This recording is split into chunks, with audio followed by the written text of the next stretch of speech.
Olá, seja bem-vindo ao tutorial de como relatar relatos de farmacovigilância dentro do site da Vigimed. Então, essa é a página que o profissional de saúde ou o consumidor ou o paciente vai entrar para poder fazer seus relatos de farmacovigilância. Então, inicialmente, você deve clicar em Cidadãos e Profissionais de Saúde. Ao clicar em Cidadãos e Profissionais de Saúde, vai aparecer uma página em que você vai dar um aceite, e após dar um aceite, vai aparecer esta página, no qual você vai fazer o relato de farmacovigilância. Então, eu vou trazer um exemplo aqui para que nós possamos aprender a fazer o relato, a preencher os dados. Então, primeiramente, você vai colocar as iniciais do nome do paciente. Então, vamos supor que o paciente que me relatou o evento adverso se chama José Pereira. Então, eu vou colocar as iniciais do nome dele aqui, JP. O sexo é masculino. Se eu tiver a informação do peso do paciente, eu posso inserir essa informação aqui. Se eu não tiver, não tem problema. E eu posso inserir mais dois outros dados que são importantes do paciente, que é ou a data de nascimento ou a idade no momento da reação. Então, vamos supor que eu não saiba a data de nascimento, mas eu sei a idade. Então, eu vou colocar aqui 55 anos. Observe que aqui você tem as opções de colocar até para recém-nascidos, porque você tem aqui até a opção de colocar meses, semanas, dias ou horas de vida desse paciente. Nesse caso, no meu exemplo, o paciente tem 55 anos de idade. Se eu soubesse a data de nascimento, eu também poderia colocar a data de nascimento dele aqui. E aqui o país onde ocorreu a reação, que no nosso caso é o Brasil. E aí eu vou para o próximo.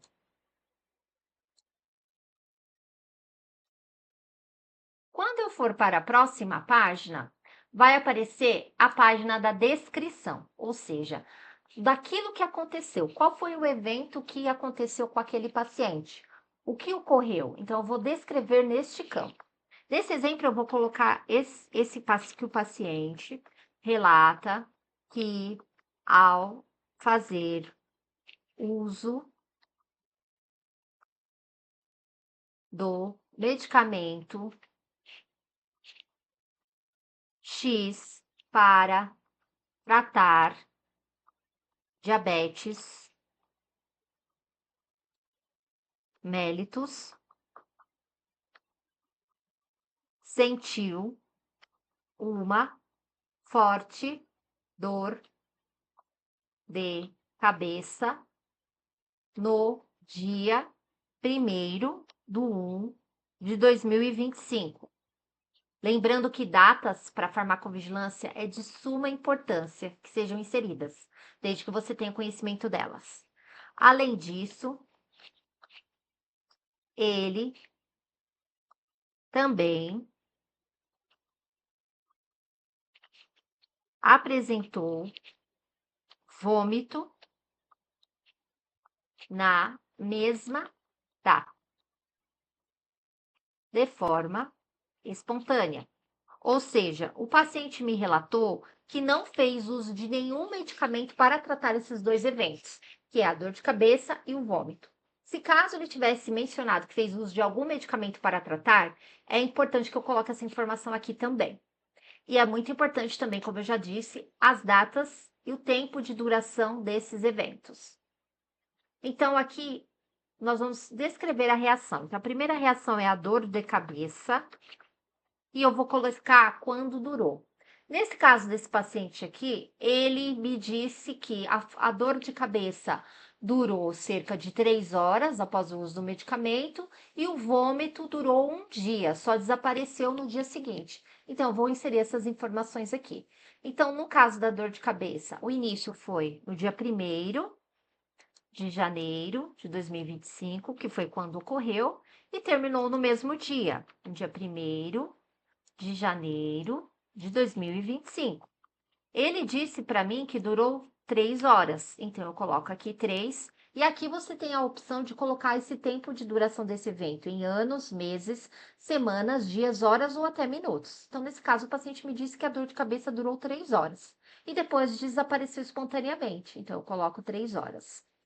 E qual foi o desfecho dessa reação? Aqui você tem uma opção de lista que você pode escolher. Nesse caso desse paciente, eu vou colocar como recuperado resolvido, porque no momento que ele está me relatando, já foi recuperado. Mas você também pode escolher em recuperação ou em resolução, não recuperado, ou seja, aquele evento que persiste, aquele que foi recuperado, mas o paciente ficou com sequelas, aquele que levou o paciente à morte ou é desconhecido quando eu não sei. Nesse caso, eu vou colocar como recuperado resolvido, porque esse evento da dor de cabeça durou cerca de 3 horas.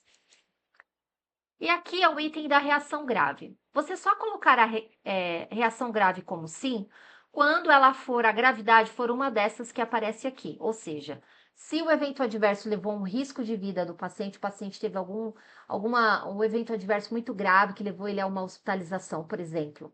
Quando o paciente foi a óbito, quando causou ou prolongou uma hospitalização, gerou nele uma incapacidade persistente ou significativa, gerou uma anomalia ou uma formação do recém-nascido, no caso aqui de mulheres grávidas que fazem uso de medicamentos, ou outra situação clinicamente importante. Por exemplo, o paciente fez uso do medicamento, teve uma parada cardiorrespiratória, teve uma arritmia cardíaca, teve um AVC. Então, aqui são situações em que você vai colocar como grave. Nesse caso, não é grave, é uma dor de cabeça, então eu vou colocar como não. E aqui eu vou acrescentar mais uma reação e sintoma, que é outro evento que o paciente me relatou, que é o vômito. Então, eu vou clicar aqui, vou descrever qual foi, caso foi o vômito. A data de início também é no dia 1º de janeiro de 2025.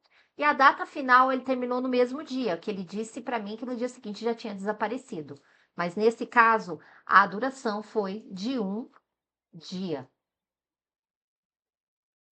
E o desfecho da reação? No momento em que o paciente está me contando, esse já foi recuperado, já foi resolvido, que ele está me contando o evento, então eu vou colocar como recuperado.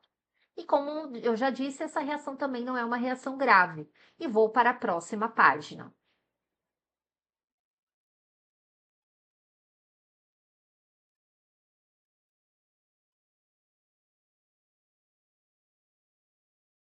Agora aqui eu vou colocar um nome do medicamento. Pode ser um nome comercial do medicamento ou pode ser a substância dele. Então, eu vou colocar aqui medicamento X, por exemplo.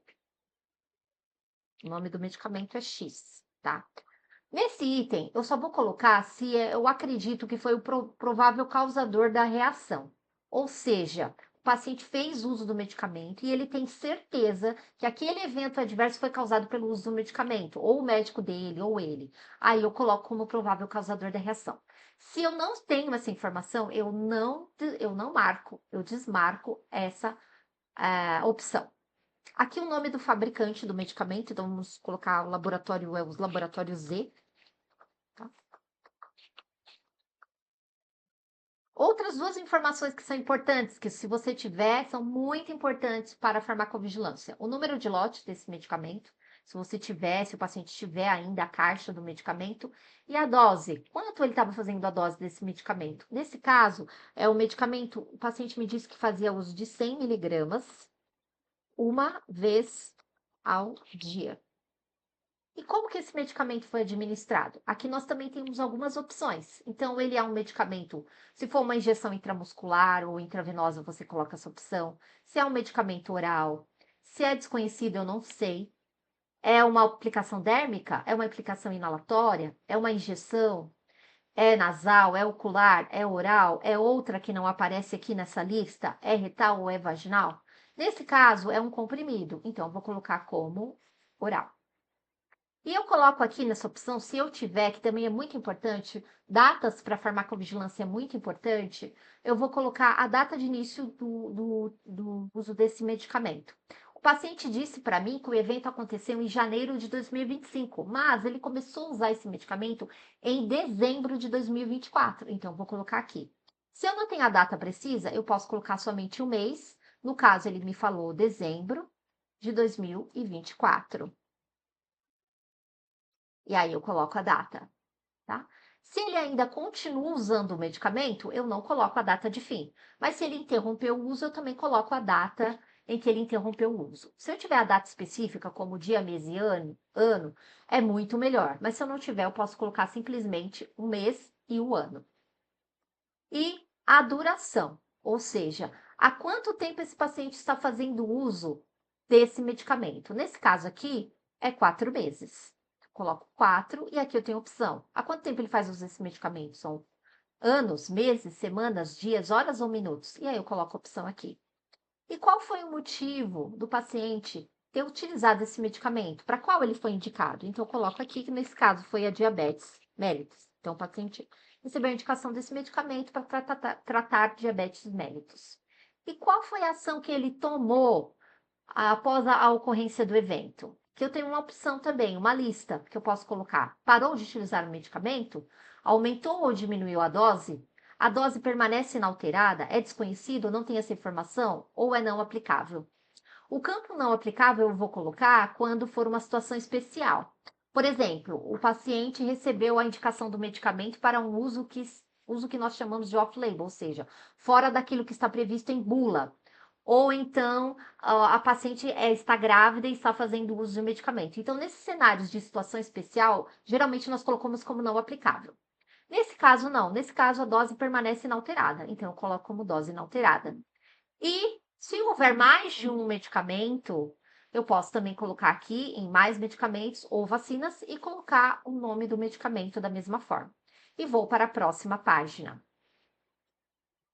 Aqui na próxima página, nós vamos colocar qual é o histórico médico do paciente. Histórico médico também é muito importante para a farmacovigilância, para ela poder traçar aí todo o histórico de saúde do paciente. Então, se o paciente mencionar, eu posso colocar aqui.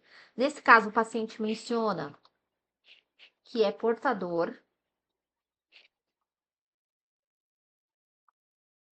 de hipotireoidismo.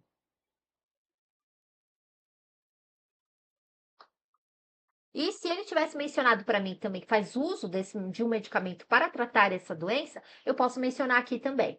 Aqui tem um outro campo em aberto que você também pode colocar algum comentário adicional que você acha relevante, que aconteceu no momento que você recebeu essa informação sobre o evento adverso ou quando ele ocorreu, se você presenciou esse evento. E aí você vai para a próxima página.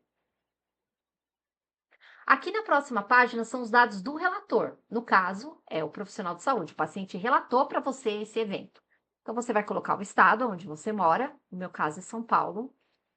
A profissão, eu sou outro profissional de saúde. O meu nome e o meu sobrenome. Então, diferente do paciente que você coloca as iniciais do nome, no caso do relator, você precisa colocar o nome completo. Se eu trabalho em algum serviço de saúde, ou se esse evento adverso ocorreu em algum serviço de saúde, eu também posso pôr essa informação aqui. E aqui eu preciso colocar pelo menos um desses dados, ou o meu e-mail ou o telefone para contato. Se for necessário, a Anvisa pode entrar em contato comigo para obter maiores informações e esclarecimentos sobre esse evento. Então, eu posso colocar aqui um e-mail,